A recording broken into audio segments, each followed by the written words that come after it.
Hello, world. Welcome back to Golf Subpar with Colt Knost and Drew Stoltz. Before we get going, we're donning some new gear here, bud.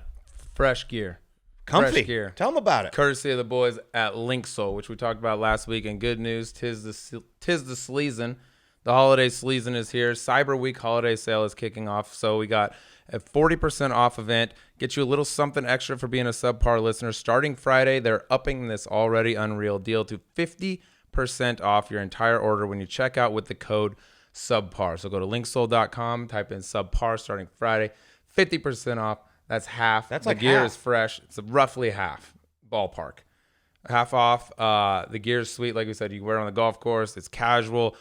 Really big news coming too on that, Colt. They have events they run called the LS 2-Man.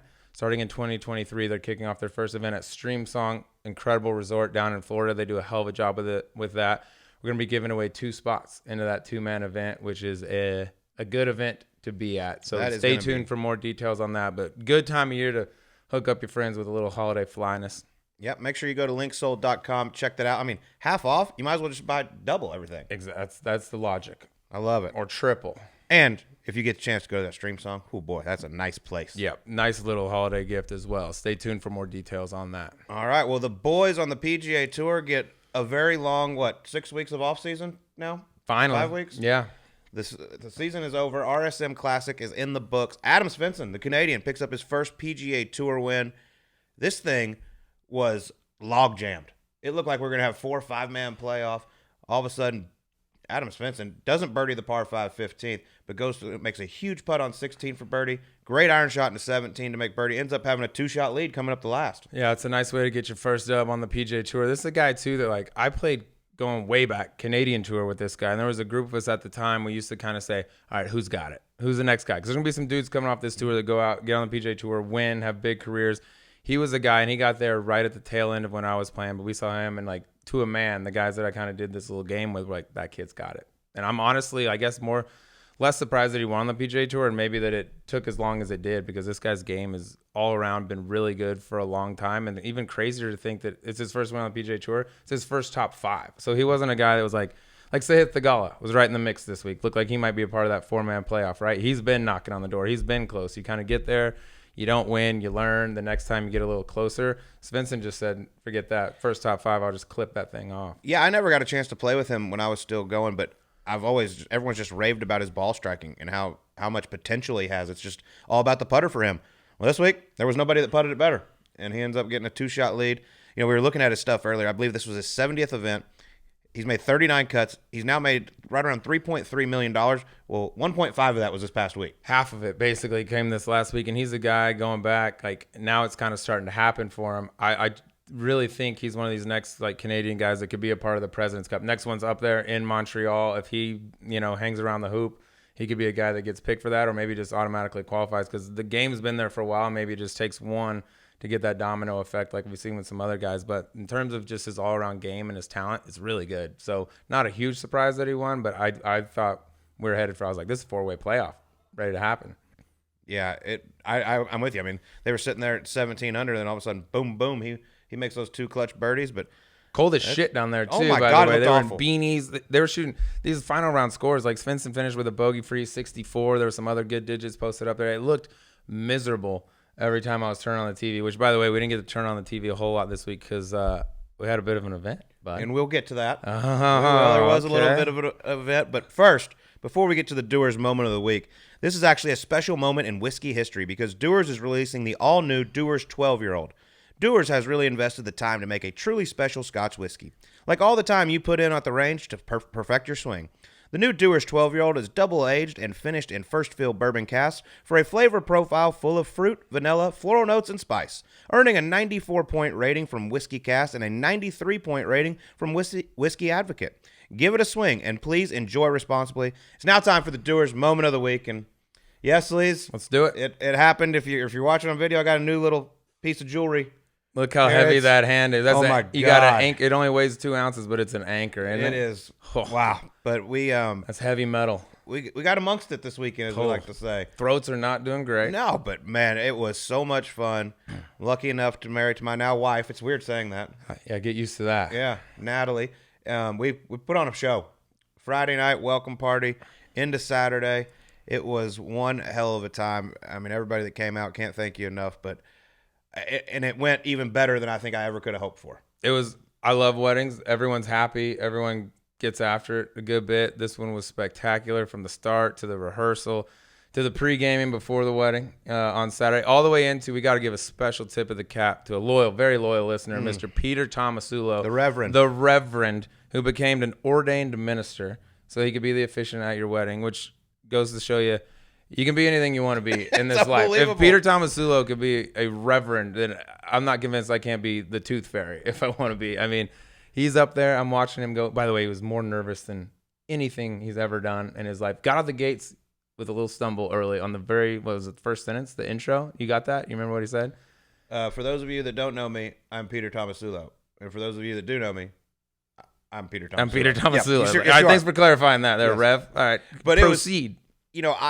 Natalie and I asked him to do it. He's one of my best friends in the world. He had never done this before. He's like, I'd be honored to do it, though. And I was like, and as you mentioned, his nerves. Saturday morning, sitting at the house, we were all watching football. He was sitting in the corner over by himself. And I was like, this dude's nervous. It was like a pitcher on a perfect game. I was like, no one talked to Pete. He is locked in. Had his notes, by the way. Did you see his notes? Because he was like, you read the thing, right?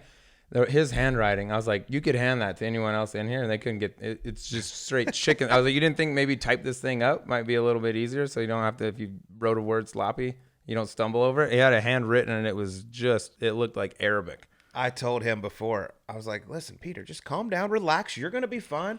It's like 260 people. No big deal. Just the biggest day of their lives. Yeah. If you fuck it up, you'll just forever be butchered for it. That's what friends do. That's what we said. If you fuck it up, we're never going to let you forget about it. So just relax and go have fun. See you out there. After that first sentence, I looked and was like, oh boy.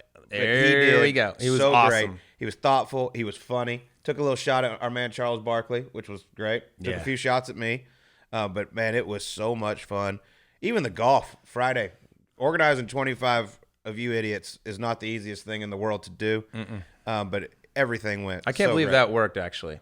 That group of people out there. Here's when you show up. Here's when we're going to tee off. There was really no-shows or no anyone super late. At what point do I tell our wonderful owner at Whisper Rock and Silverleaf that I have no interest in paying the bill from this month? I think if you just don't pay it, that's what I do a lot. They'll give you like 6 months of leeway before you get the email like, hey, dude, you've charged some things. Do you want to pay? Yeah. Or do you want to still be a member? And that's when I typically be like, oh, you guys were serious about that. All right, stand by. Man, but seriously, it was so much fun. I'm so lucky. I'm glad you were there to experience it. You put on a hell of a show yourself. I played to the whistle, dude. Did I not play to the whistle? A lot of people did. I might have, well, let's just say the first dance of the night, Diane McCord, who was right there. I was talking with Gary. She's like, first dance, first time the music plays, you and I are going out there. I was like, you got it, babe. Whatever you want. I was like, buckle up. I get wild out there. Sure enough, first note comes, grabs me by my tie, yanks me out there. We're right in front of Gary, and we got nasty. We got filthy. I was looking at Gary. I was like, Jesus Christ, this is an aggressive woman you have here. I've never been more all tuned up. Never been more aroused. I was like, take my wife, get her out of here.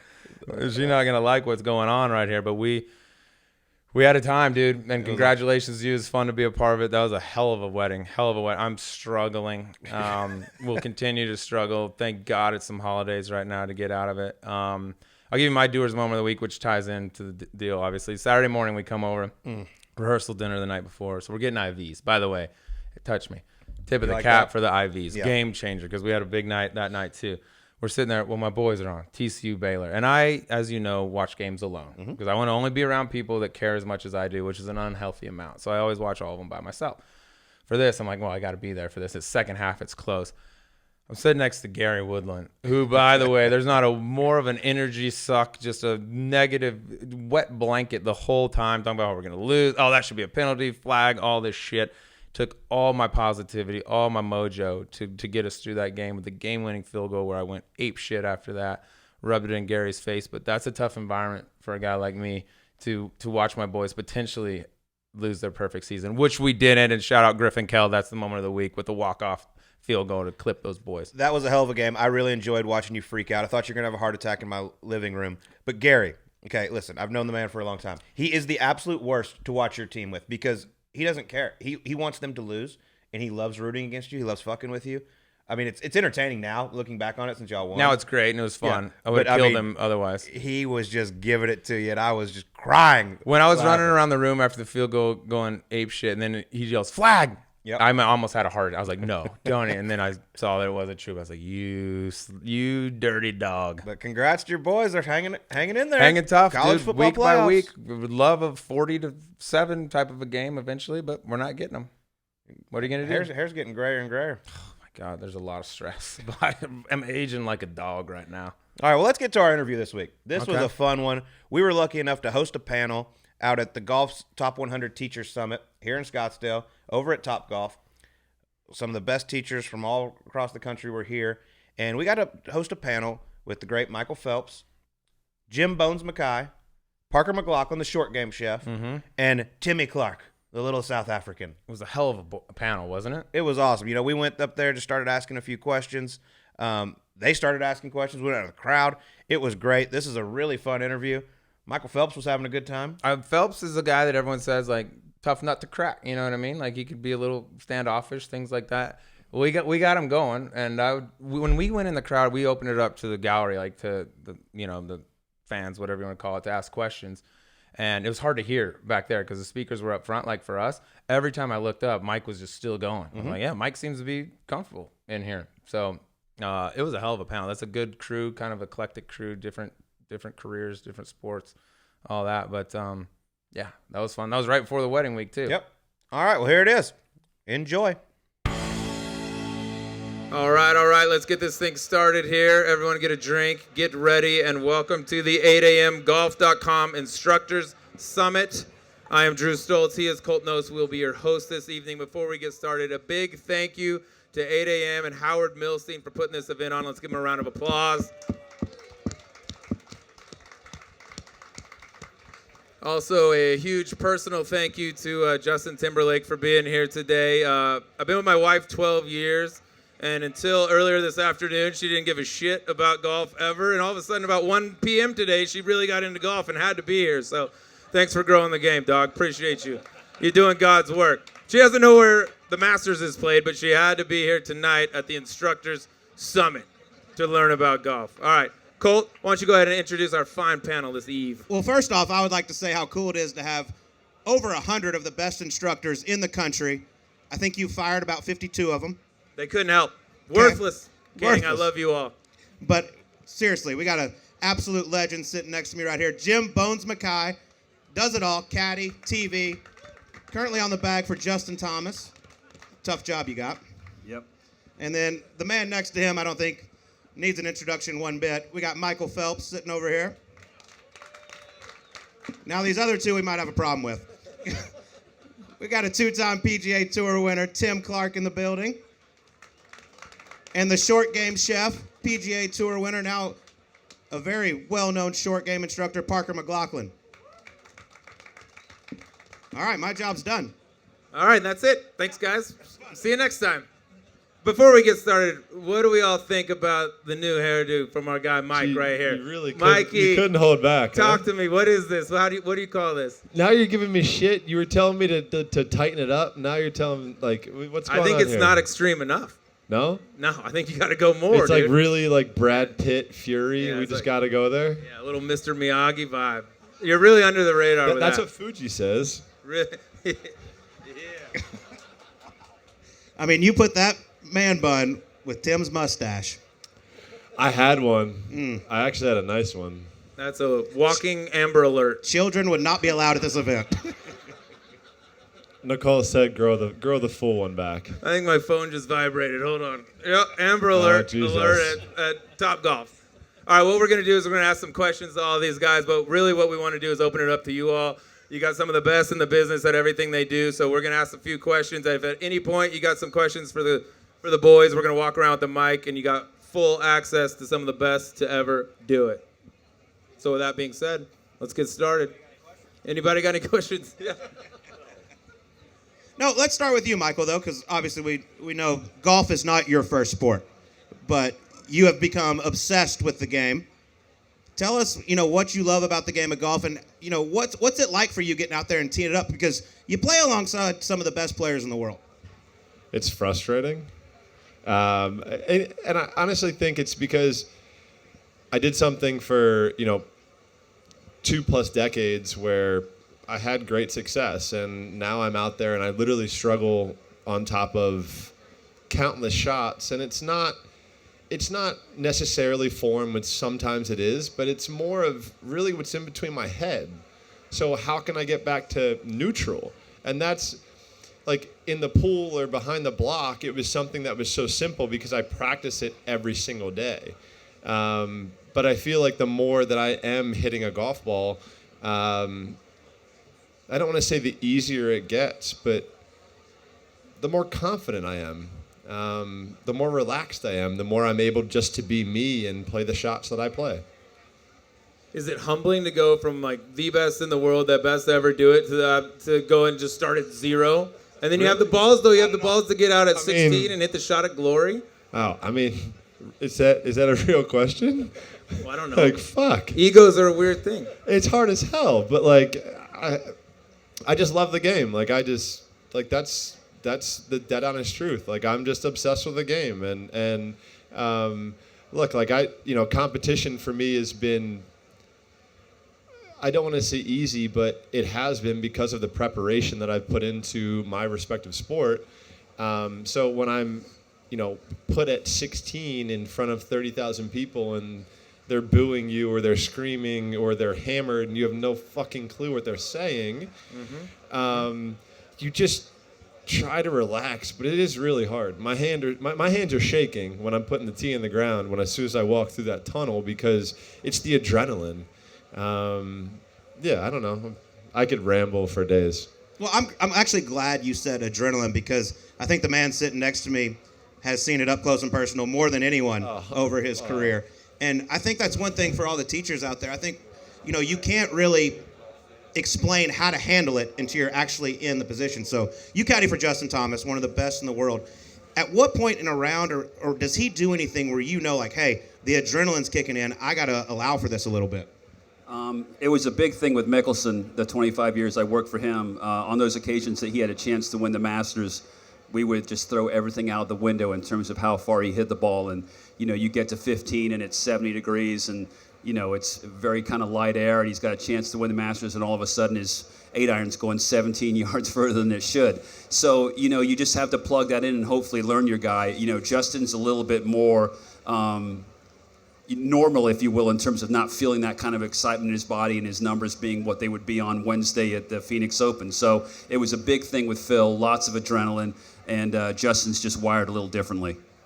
What's it like to go from a guy that pretty much went for everything his entire career, and for you, I assume you had to relearn the art of the punch-out. Yeah. Like, yeah, that's an option.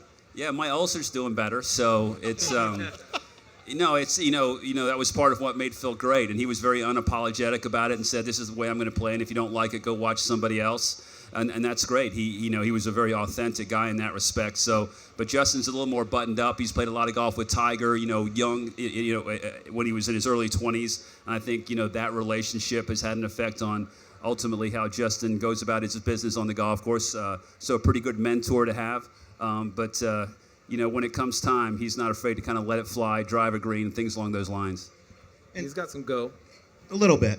But, Tim, we got all these great instructors here, and you might be one of the most field players I've ever come across. Tell some of the teachers out there, like, kind of your preparation getting ready for a tournament.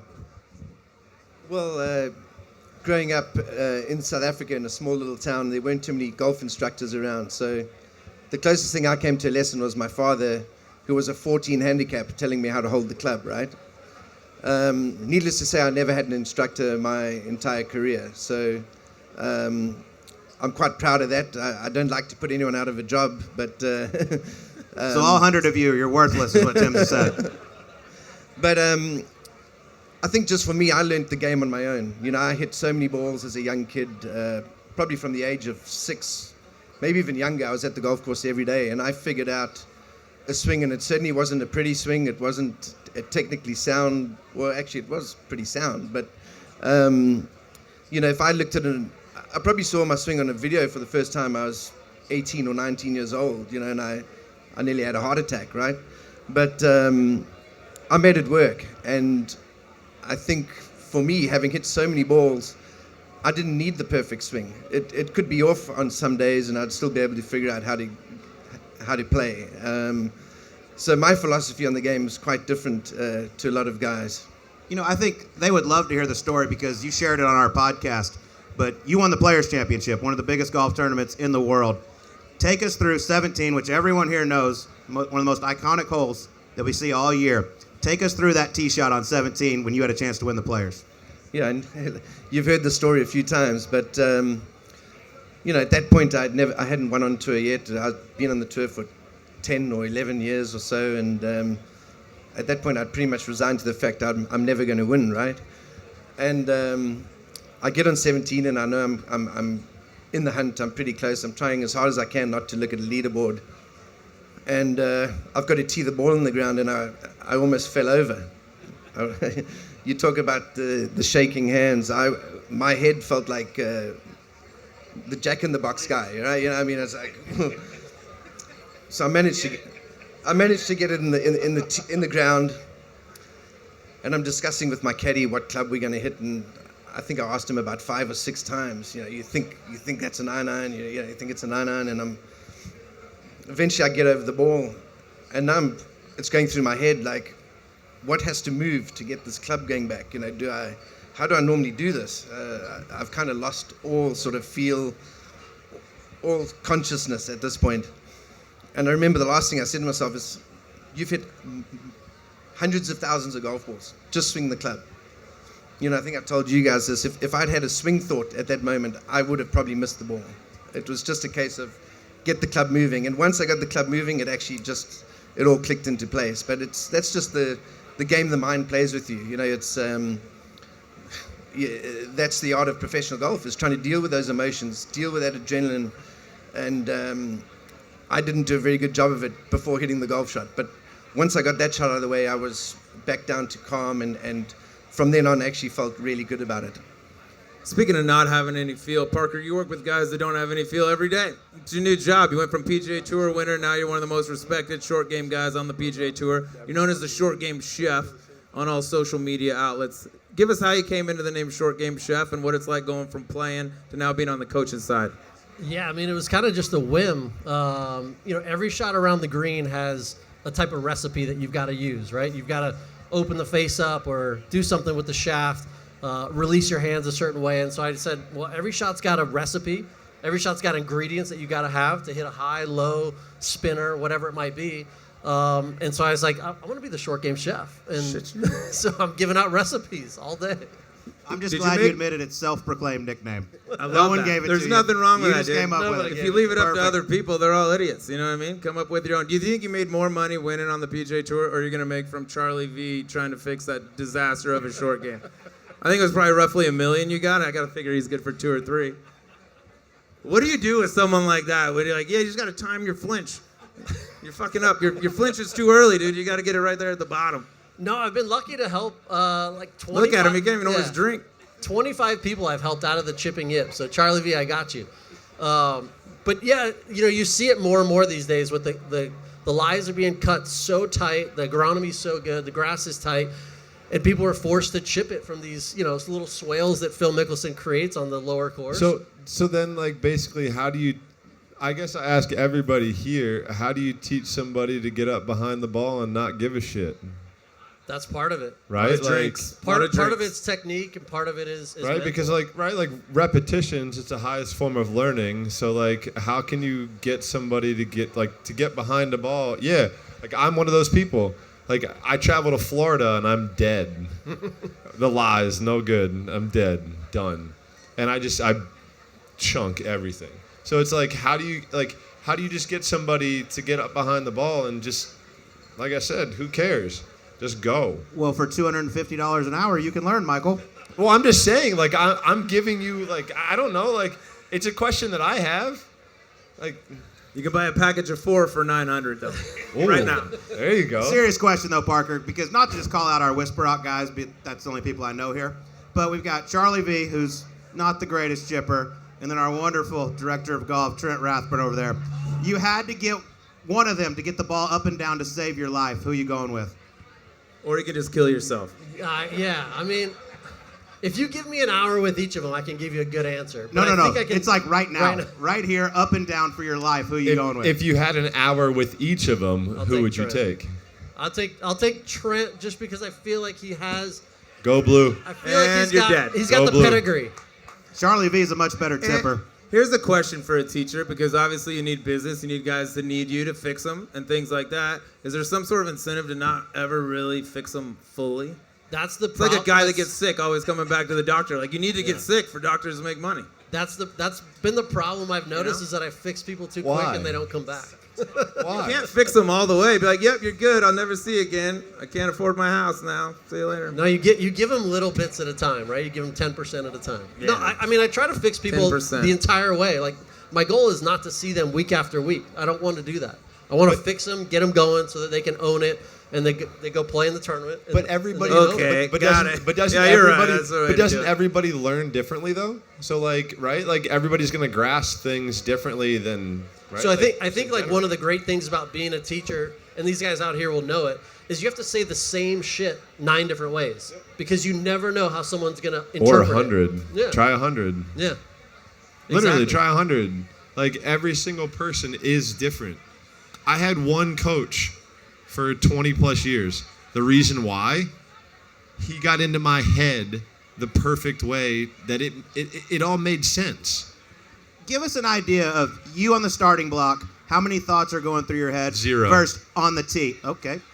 First on, There's on the there's tee. none. Okay, how many on the tee? Depends on where I am and where I'm playing. First hole, Silverleaf. Not much, because I know like if I'm playing the tips, I'm not reaching the bunkers, and I just hit 3-wood. And honestly, I hope I worked through enough things on the range that I can control my ball flight and set up the perfect way. But setup for me is a train wreck. So I try to, back to what I said, not think. Because the more I just do, the more I'm able to learn. And that's how I was in the swimming pool. And naturally I've had better success on the golf course because I don't think, I just do, right? You're athletic, you just do. The hard part about golf is that the object's just sitting there. Whereas swimming, you're sort of reacting, right? Like baseball, you're reacting. But the temperature of the pool is exactly the same. The depth is exactly the same. The length, the width of the lane lines are exactly the same. My competitors are pretty much exactly the same. So, I mean, I get what you're saying. Like a golf course, like the one thing that's different for me is wind, right? And that's one thing for me that's hard to adjust to, right? Like downwind, I feel like I've figured that part out. But into the wind, it's just difficult. All right, before we get back to the interview, I want to make sure everybody heads over to the Golf.com Pro Shop. Right now, all the Birdie Juice merch is 20% off at checkout. You don't need a code, nothing. You can pick up one of these hats, one of these tumblers, whatever you want, everything, 20% off. Go to the Golf.com Pro Shop now.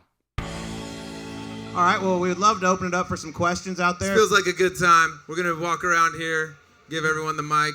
By we, got you access mean you. to all these dudes so far away. Young lady, anything? I'm going to say go Babes Golf. Have you guys heard of Babes Golf? Babes Golf? Sorry. I do have a discount code. I don't have any questions. I just say Babes Golf. We're introducing women to golf, so if there's any ladies out there that want to learn, check us out. And that's all, folks. Thank you. I love it. Thank you. My wife will be reaching out. She's a big golfer now. Big golfer now. I've got my wife into golf, and it's been really fun. We play a ton together, so it's enjoyable. You actually just won the 9 and Dine, I heard, out at Silverleaf. Yeah, we did. Champs. Yeah, it was nice. Yeah, it was Hey, nice. so Michael Phelps, best swimmer of all time. If you're looking around the room, you see people like Colt Knost. Do you wonder if you were put into golf, what you did to swimming, if you look at his athletic Let's not get prowess compared to ridiculous here, yours? guys. Do you think you could have been as good as Colt Knost if you'd have put that much effort into golf He was- as you did he was I swimming? think built I for could that. have won at least one tournament. All right. Fair enough. But he does hit jerk it back a to lot him. straighter than I do, so He I would've can't dominated really the say anything cannonball. else. I He mean, if would've I go crushed out there, the he's going to cannonball. kick my ass. I know that. U.S. I love Amateur's Colt. a major. And Colt gives me the most shit, and I know he's going to give me a ton of it for that, so it's fine. But, yeah. Any inquiring minds over on this side of the room? Anyone? A lot of people that know everything about golf in this room, boys. Tough shit. I want to ask questions. You're not that interesting. No one cares. Anyone? All of you, pump up song in the first tee. What are you listening to?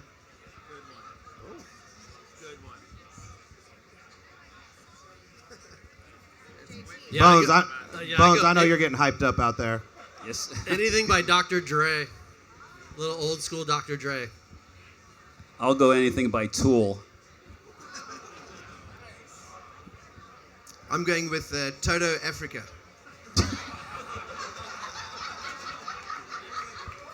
Classic.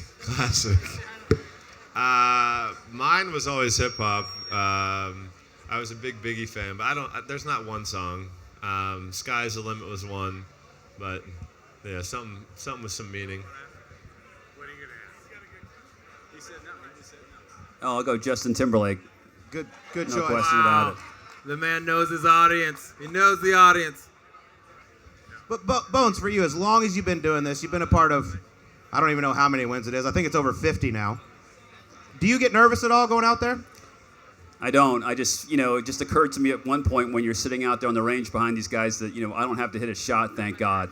So, I can kind of just go through my whole thing and, let them deal with that. And it was just not really something I ever had to deal with. One time early in Phil's career, he had a chance to break 60 in Las Vegas when there was a big financial incentive. Back in the day, like a magazine was putting up $1 million for players that, broke 60, which didn't happen much back then.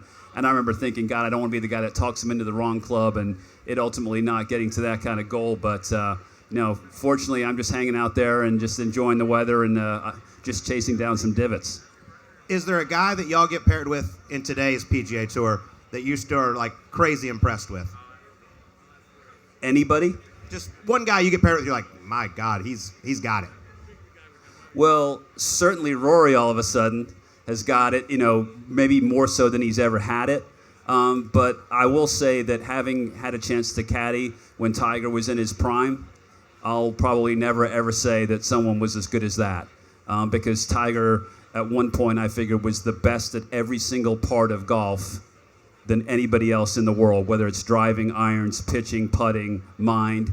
At one point, he could do all of the above better than anybody else in the game. I thought that was quite impressive. How many golfers do you guys see nowadays actually care about a mental approach to the sport? Almost all of them. Now? Yeah, it's completely. When I started caddying in the 90s, you could go to the Bird's Nest of the Phoenix Open, and 40 guys might be in there drinking the night before a competitive round. Today, that won't happen at all. It's completely changed in terms of how they eat, what they think, In those days, the bartender was the sports psychologist. Exactly right. Exactly right. All right, we got another question over here. Okay, I'm just starting golf. It is so frustrating. I hate it. Does it ever get better? Yeah, I would say yes, but it's still going to break your heart almost every day, right? But you'll have those shots where you'll come back and be like, oh my God, I finally hit one the way I was thinking I was going to hit it.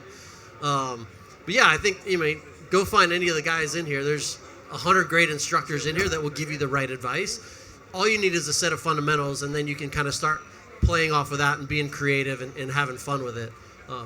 It's actually true. But it's also like the more you hit balls, right? Like that, and that's the biggest thing. It's the only way you get the feel. But yes, it does get better. Like I will admit it does get better. I know JT can admit it does get better, right? Like we've played enough. It does get better. All right, we got another one over here. Fire away, sir. Chef. Tim, Michael, for all you guys, under the gun, are you going stock shot shape, or do you guys like to work it into different hole locations? And Is that change off the tee, or is that different for approach shots? Yeah, I mean, I would say like my stock go-to shot was always a little lower. I grew up in Hawaii, saw the ball coming out a bit lower with some wind. So my stock shot was always a bit lower. I'd always like to take left out of play, so I'd play a little fade. And that would be pretty much with every club if I was really nervous. Yeah, I think for me it was more a case of what was working that week. You know, every week's different. Your body feels different every week. And thus you can't swing it the same every week. And I think that's what's tough for a lot of guys that work very hard in their golf swings. They're trying to create the same swing all the time, and it's just not possible. I think you have to be able to adapt and work with different swings. So for me, it was whatever was working that week, particularly off the tee. Iron shots, if it was under the gun, he's right. A little fade was always the most consistent shot you could play. You could control the distance a lot better, and less chance of spraying it with a slight fade. But again, for me, it was more of a case of feel and what was feeling good at the time that I'd go with. Just commit. Again, for me, and I'm not good, but for me, it's just been committing, because again, that's the only way I'm going to learn. How am I ever going to get better? Committing to a shot, getting out of my comfort zone, picking a target and going with it. For me, playing in Arizona, we live here, so desert golf, target practice, picking something and just committing to it. So wherever I go, that's typically what I try to do. All I have to say on that subject, since I don't play, is that, if you're a player, you can definitely win a number of tournaments on the PGA Tour hitting just one shot. We've seen it over and over again. But if you want to win majors, it certainly helps to be able to turn the ball both ways. Bones, as a short game nerd, who would you take up and down, JT or Phil, right now? Right now, or both in prime? I mean, both in their prime. Who would you take, JT or Phil? Get it up and down for your life. JT's so good, I'm not sure he's gotten to his prime yet, so maybe we can get back to that. No, they're two of the best. The thing about it is they're so radically different. Phil uses spin, and JT doesn't. So it's fascinating to watch them, go at their craft. But I will say Phil was incredibly good at the really, really hard shots, and JT is much more consistent at shots that you wouldn't describe as painfully difficult. Yeah, I would notice that JT does a lot more of the vanilla shots really well. Right. And Phil, way more hands. Right. And he's hitting the crazy shots that you'll see on SportsCenter and pulling them off. Yeah, no question. I once saw Phil. He was paired with Adam Scott and Tiger at the tournament there at Deutsche Bank, and he hit a pitch shot from right at the 11th green, and nobody hit a shot after Phil did for like 2 or 3 minutes, because everybody's like, what in the hell just happened there? So he could do some cool stuff. I don't know if you remember, we were paired the first 2 days at Wingfoot all those years ago, and Phil had that 64 degree at the time. Yeah. And I mean, he hit it all over that golf course. Yes. And that rough was this long. Yeah. I think we were playing with Thomas Bjorn. I don't know if, you probably won't even remember that. But I just remember a couple times Phil hitting it into the rough this long and going in there with I think he had a 5-wood or a 7. Yeah, 5-wood. And twice, I think he hit it 3 feet. Yep. Then he'd hit it up around the green, take out the 64, hit it like this. Yeah. I mean, that was one of the first weeks that he ever had that club, and it always kind of surprised me that nobody, he almost won the U.S. Open hitting it incredibly poorly because of that one club you're mentioning it. And I'm surprised we haven't seen more of them since. In fact, I don't think I've seen any. Well, it's an almost impossible club to use. Yeah, I guess it takes a little practice. So then, who would you say has the most creativity that you've ever seen on tour? I mean, you're literally talking about wedge specialists of all time, but who has the most creativity? Sorry, guys. Hi, Bones. Sorry. I thought you were talking about my creativity, but whatever. I mean, I'd say Spieth. Spieth right now to me is sort of what Phil was, and he's better, I think, at the standard shots, right? I think Spieth is he can go really shallow, but he can also go steep with those pitch shots. But he hits those high ones. He hits the bunker shots unbelievable. I think he's kind of the guy right now that sort of has it all. And he also hit a shot last year on the 8th at Pebble where he could have died in the aftermath, and I don't think anybody else in golf would have done that either. So Maybe Phil would have done that too, there though, you go. right? Maybe so. Yeah. All right, guys, we got a question in the back here. I don't know if you can see, but this is coming from the legend Gary McCord himself, so prepare yourself accordingly. Of the 9 planets in our solar system, which planet is the only one that goes counterclockwise in its rotation out of the 9? Good luck. Time's up. It's a good question. It's a good Gary question. McCord, ladies and gentlemen. Wow. Anyone got an answer? Pretty sure that's a safe guess, Chef. It's a good question when your brain is fried from all the drugs for the last 40 years. All right, we got any other questions out there? All right, well, first off, let's give it up for Bones, Michael Phelps, Tim Clark, Parker McLachlin. And thank you all for being here. This has been awesome. Congratulations on being here. This is a great feat for all y'all. Hope y'all enjoy the rest of the week here in Scottsdale. There you go. Drive safely. Get the hell out. Well, Sleaze, that was one hell of a time hosting that panel with those boys. Tim Clark, Parker McLachlin, Bones, Michael Phelps. Can't thank them enough for taking time to come join us. Also, we had some super fans in the crowd. A guy named Brian Urlacher, might have heard him. Yeah. And then this other fella, which there was a lot more females there than I thought. Maybe because this guy was there. Justin Timberlake was in the house. As I said, my wife, all of a sudden around 1 p.m. that afternoon, became very interested in learning about golf and golf instruction. She literally can't tell you where the Masters is played, but she was like, I need to be at this summit. It's like, oh, really? Really? You want to? All of a sudden. Yeah. It took you a while there, babe. I told Natalie, I said, do you want to go to this event tonight Sleaze and I are hosting? She's like, what is it? And I was like, oh, it's this golf teaching thing at Top Golf. She's like, not really. I was like, oh, one of your favorites is going to be there. She's like, who? Sleaze? She said Fleener. I was like, no, not Fleener. I was like, he sings and dances pretty well. Fleener? And she said Fleener again. And I sent her a gif of Justin Timberlake. She goes, shut the F up. Greatest wedding present ever. I'll be there. After this deal ended and we were like talking to people and doing all this stuff, it was just funny to watch the slow migration of every female in the thing just coming up to the front. I was like, here it comes, dude. They're all trying to wait for their little pocket, wait for the window here to get pictures. And there's just picture all over the place. She was so excited to meet him. She's been to his concert a few times. And I wanted to introduce her to him because she was a super fan. So I was up on the stage getting ready to go with you, and Justin came up and said hi to me. I hadn't seen him in quite a while. He's like, what's going on? I was like, I'm actually getting married on Saturday. I'd love to introduce you to my fiance. She'll freak out. He's like, oh, bring her over. So I was like, Natalie, come over here. She starts walking over. He goes, her? Oh, I've already met her. I'm like, what the fuck? Oh, you? From my DMs? Yeah. You look a lot different. Never mind. Look a lot different with all those clothes on. I was like, oh, cool. Justin, Natalie, Justin, here's your wedding present. Goodbye. Hey, by the way, if you're going to be around, do you want to maybe perform Saturday night and just play some of the greatest hits? It'd be nice. Yeah. Stick around. He was out at Whisper Rock the next day again playing, and he was on the back patio.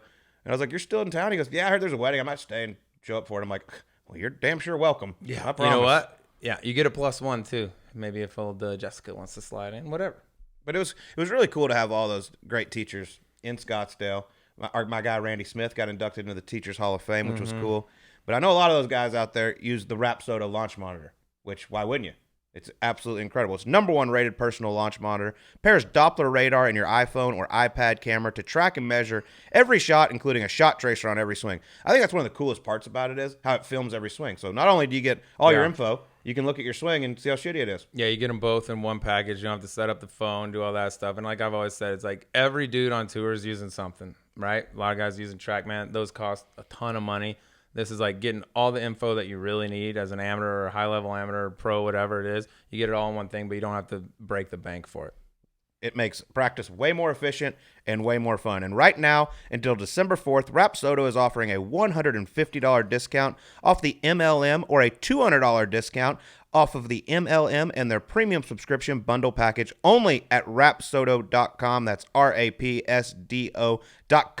Got two options. Save $150, $200. Yeah, it's a good deal, a good thing. Everyone's going to have New Year's resolutions going into the new year. If yours is to get better at golf, this is a tool that definitely helps with that.